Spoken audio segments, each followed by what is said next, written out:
Salut à toutes et à tous, bienvenue dans cette nouvelle vidéo de la semaine numéro 29. J'espère que tout le monde va bien, pour ma part ça va, très bien, tranquille. Belle semaine, beaucoup de choses à vous dire sur cette vidéo. Évidemment cette vidéo est en aucun cas un conseil d'investissement, les valeurs que je cite, je ne propose pas de les acheter ni de les vendre.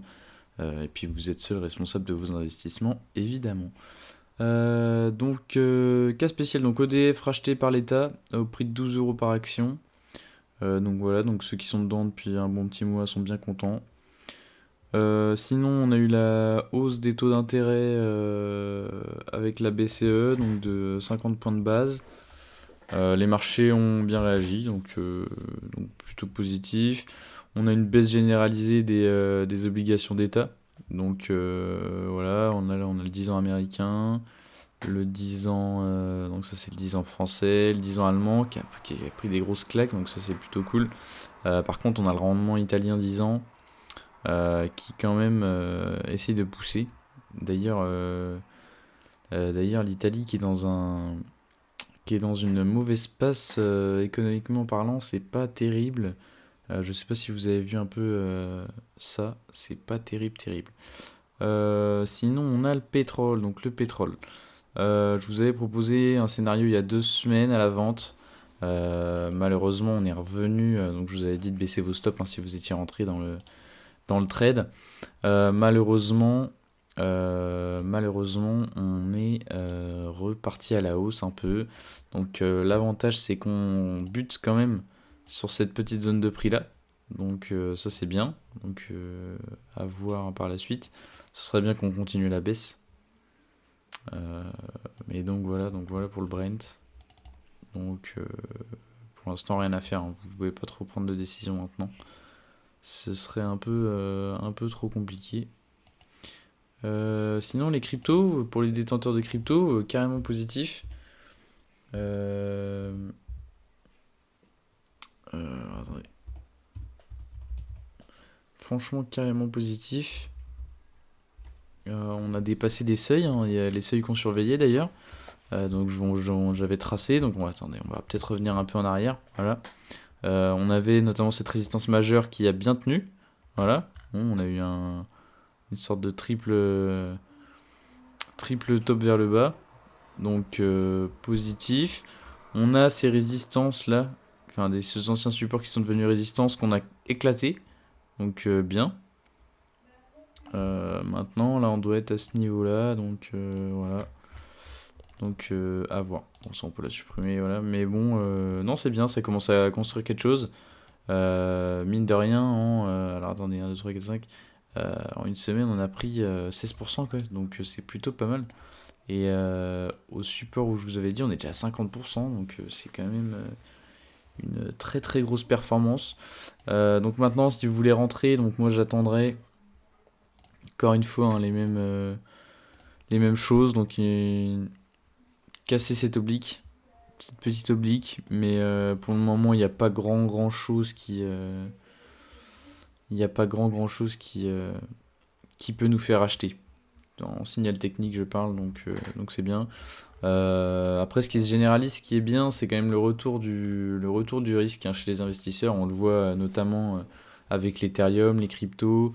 On le voit aussi avec le Nasdaq notamment. Donc c'est vrai que c'est plutôt positif de voir ça. Donc on va passer au CAC directement. Alors le CAC. Donc oui, j'avais fait une vidéo. Enfin, j'avais fait une vidéo. Non, j'avais ouvert mon ordi, j'ai fait quelques. Donc c'est vrai qu'on a un gap baissier ici là, sur la tête.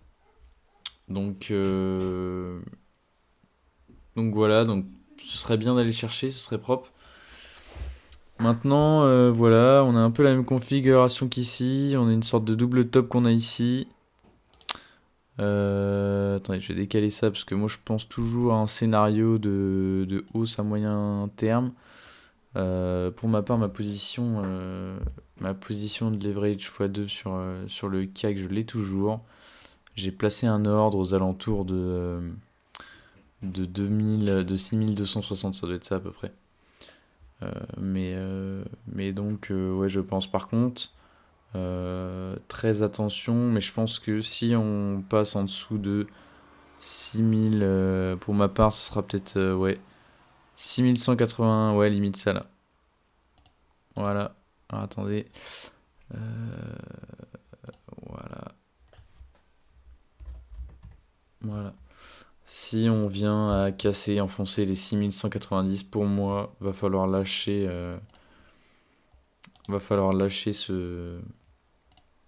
falloir lâcher vos positions à la hausse, puisqu'on a quand même pris une belle petite hausse hein, depuis les 2 dernières semaines. Depuis les 2 dernières semaines, on est quand même à plus 3%. Donc, si vous êtes en leverage, pour ma part, ça fait plus de 7%. Donc, pensez à mettre des stops. Ce serait con de bousiller les seules performances qu'on puisse avoir dans ce premier semestre. Enfin, on est rendu au deuxième semestre. Donc voilà. Ensuite, sinon, dans les valeurs, c'est vrai que j'en ai pris pas mal. Quand le marché se stabilise comme ça, il y a il y a des choses intéressantes quand même. Donc c'est vrai que là, c'est plus simple de trouver des valeurs et en parler. Mais ouais, non, à chaque fois, je me trompe sur l'écriture.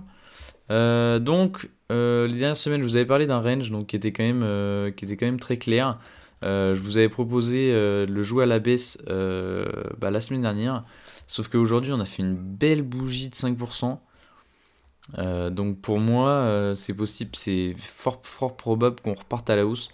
Donc moi, je tablerais sur un breakout.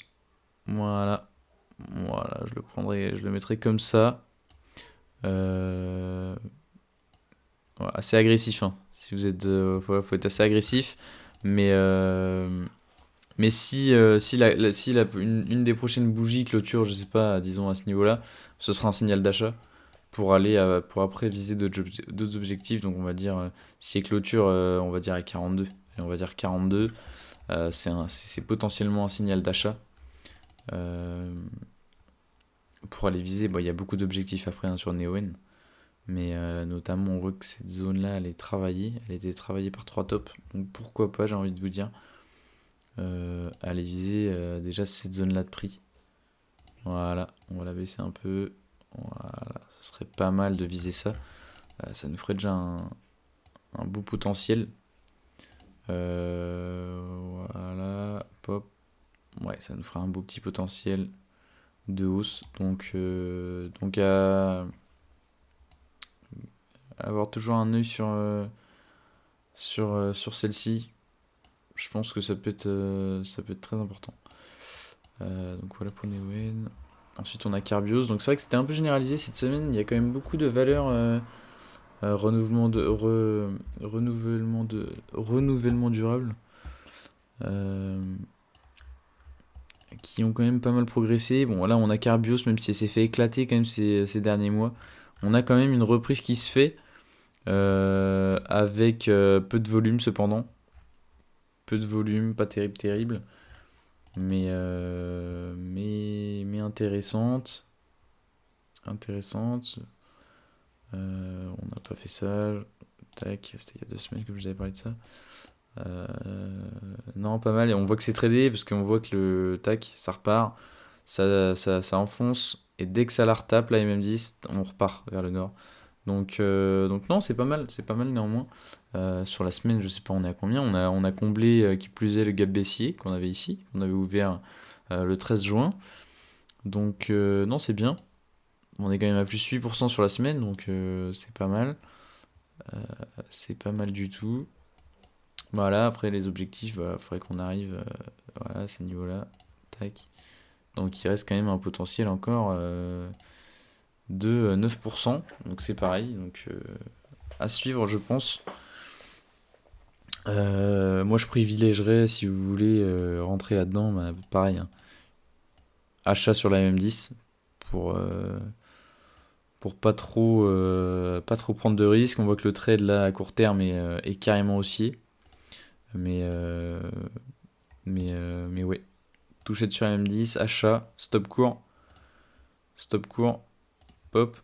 Et puis on vise directement les objectifs supérieurs. Donc sympa. On a eu aussi Lexibou qui nous a fait quelque chose. Elle a peut-être publié ses résultats. Je vous avoue, j'ai pas regardé. Mais bon, après, c'est un peu timide, hein. C'est vrai que c'est un peu timide. Voilà. Donc on a une belle congestion ici. Donc voilà, support haussier quand même qu'on avait. Support haussier, tendance haussière. Voilà, on avait identifié, vous vous rappelez, 7 zones de support que j'avais tracées. Voilà, maintenant il y a 2 semaines, j'en avais parlé. Donc qui étaient intéressantes, hein, qui avaient été mises à profit par les acheteurs.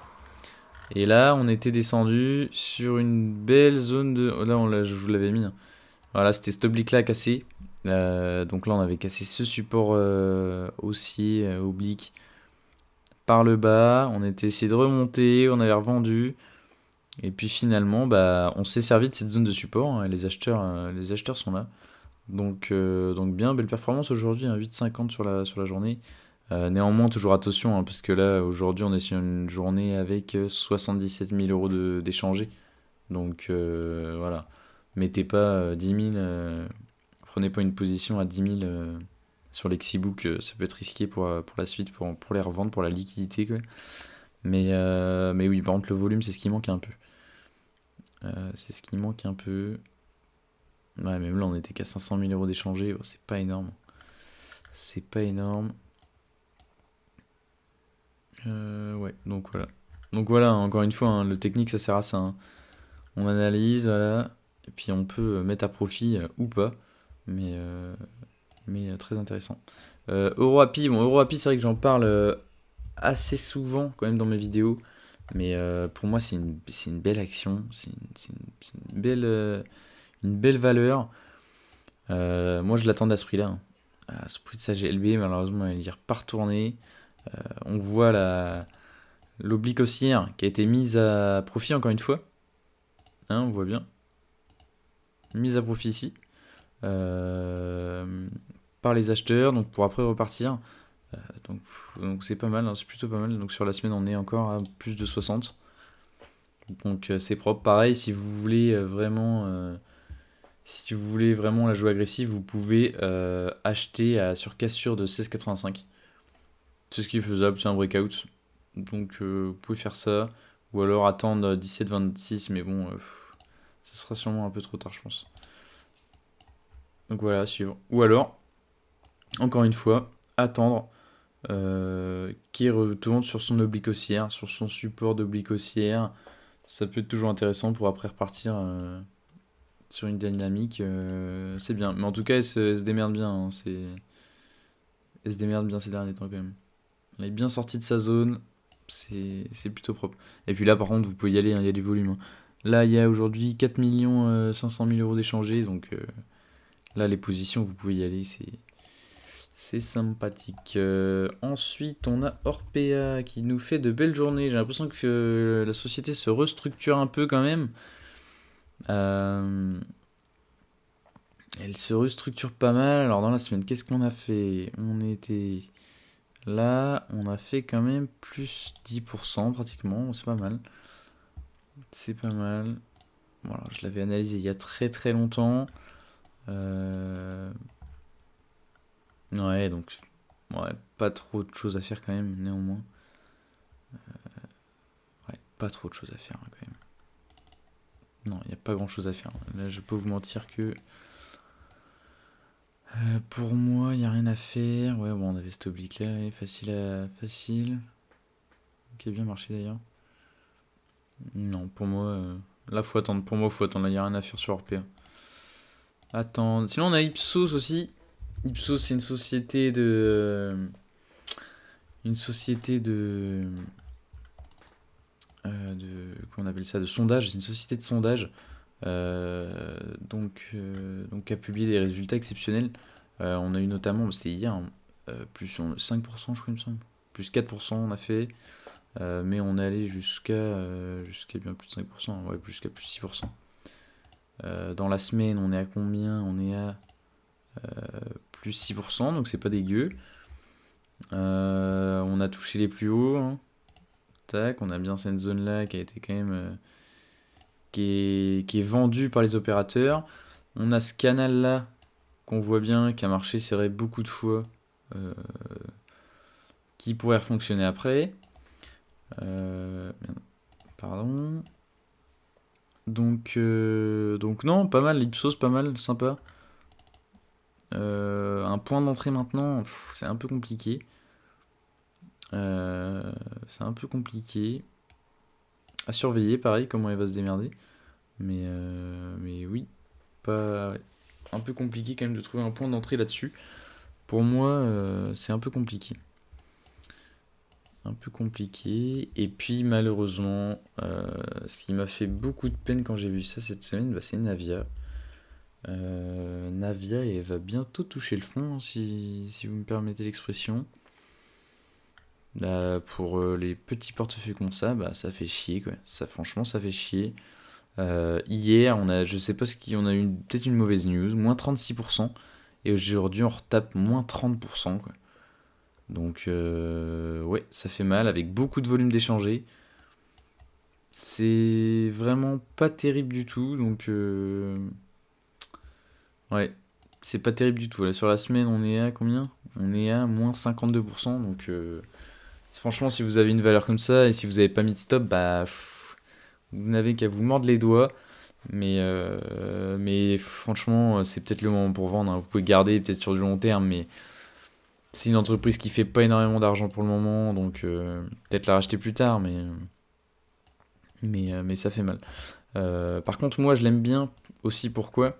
Parce que les valeurs comme ça, eh ben, on peut déterminer des supports. Donc notamment, ouais, ici on peut dire il y a un beau support. Alors attendez, je vais revenir un peu, pour pas dire de conneries. Là c'est 51, ouais, ça fait 51. Et là, je pense qu'on y allait 50, 50.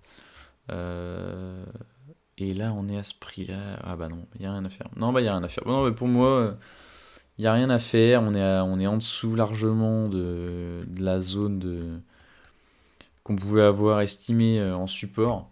Donc bah là, maintenant, malheureusement, je vois pas trop ce qu'on pourrait faire, hein, sur Navia.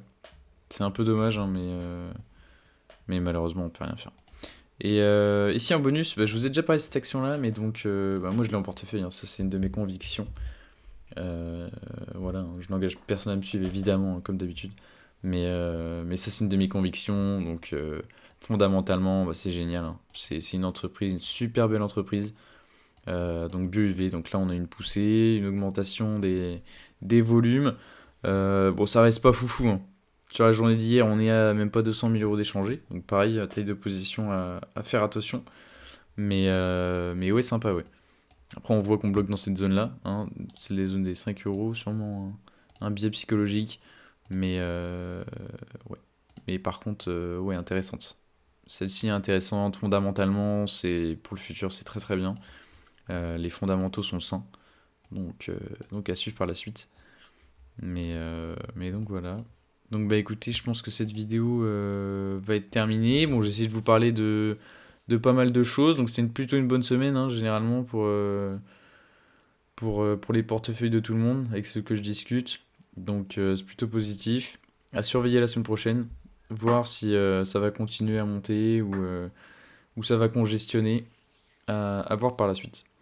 Donc bah écoutez, moi je vais vous laisser. Sur ce, je vous souhaite un bon week-end. Et puis je vous dis ciao. Bye.